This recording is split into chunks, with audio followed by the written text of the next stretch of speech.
கர்த்தராகிய இயேசு கிறிஸ்து நாமத்திலே உங்கள் அனைவருக்கும் வாழ்த்துக்கள். இருந்தவரும் இருப்பவரும் வரப்போவருமாகிய தகப்பன் இயேசு உங்களை கரைம்பிடித்து நடத்த அவர் போதுமானவராக இருக்கிறார், நல்லவராக இருக்கிறார், அற்புதராக இருக்கிறார், அதிசயராக இருக்கிறார்.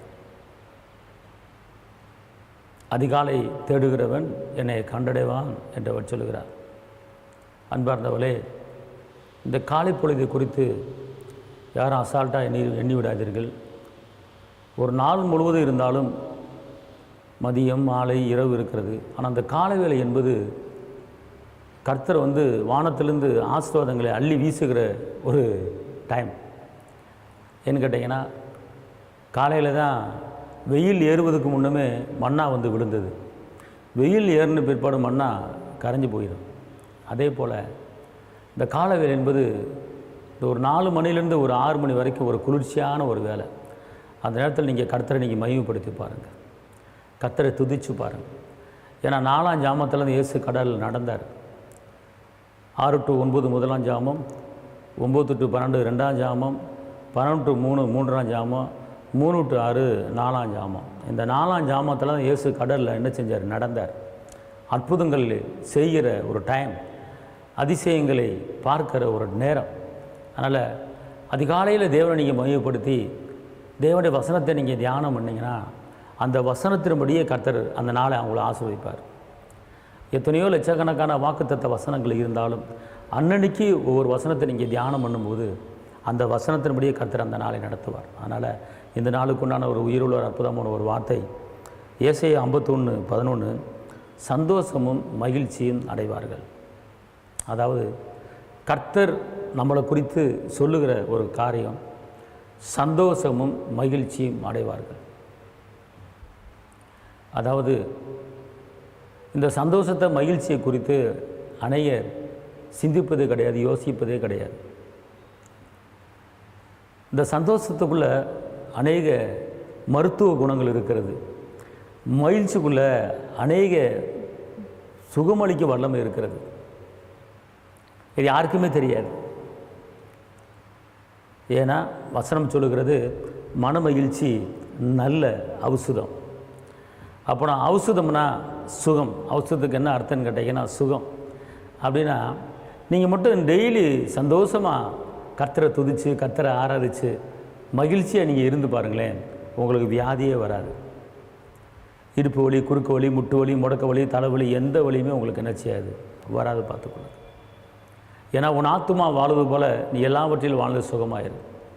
அப்போ நான் இந்த சரீரத்தில் எத்தனை உறுப்புகள் இருக்கிறது. ஆனால் இந்த உறுப்புகள் எல்லாமே பழுதடையாமல் இருக்கணும்.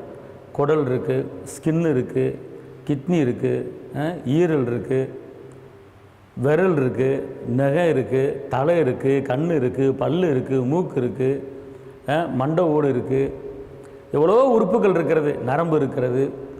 ஆனால் இந்த ஒவ்வொரு உறுப்புகளுக்கும் கர்த்தர் பலனை கொடுத்துருக்கிறார். ஒரு சில பேர்த்துக்கு எலும்பு தேஞ்சு போச்சு அப்படின்னு சொல்லி அதுக்கு ஒரு ட்ரீட்மெண்ட் எடுக்கிறாங்க. ஒரு சில பேர் ஸ்கின் ப்ராப்ளம் அப்படின்னு சொல்லி அதுக்கு ஒரு ட்ரீட்மெண்ட் எடுக்கிறாங்க.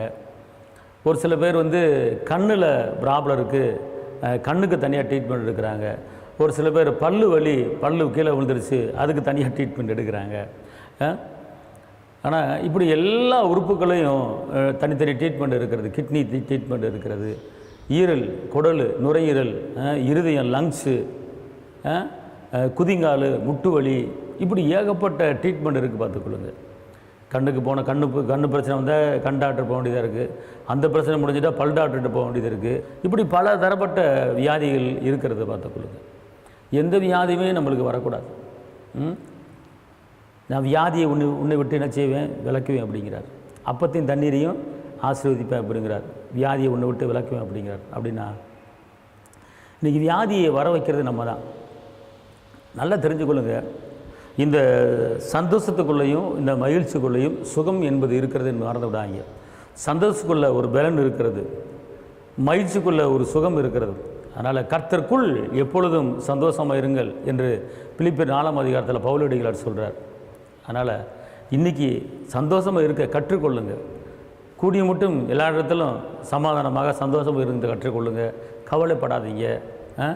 எதிர்காலத்தை குறித்து கலங்காதீங்க, பிள்ளைகளை குறித்து கலங்காதீங்க, பிள்ளைகள் படிப்பு காரியத்தை குறித்து நீங்கள் கலங்க வேண்டாம்.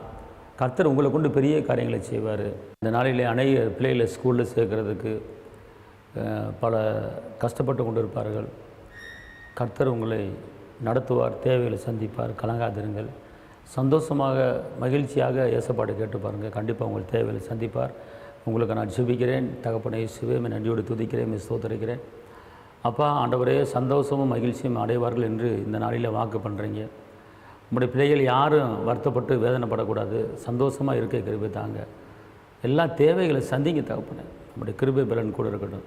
ஆசீர்வதிங்க இயேசுவின் நாமத்தில் பிதாவே, ஆமென்.